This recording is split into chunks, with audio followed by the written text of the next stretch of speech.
Hello guys, welcome back. In this video I'm going to show you how to delete videos you have watched on Facebook. It's very simple and easy, just follow these simple steps. Open up Facebook application. Next, we need to get in menu. There we need to tap on settings and privacy.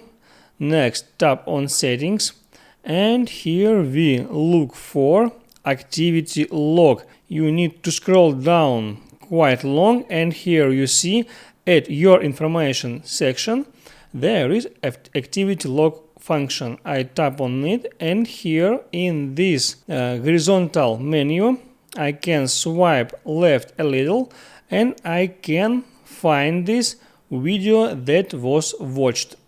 That's a filter option. I will tap on it, and here I see all the videos I was watched all the time on Facebook. I can tap on this clear video watch history option to clear all videos history, or I can just tap on these three dots to delete just this specific video.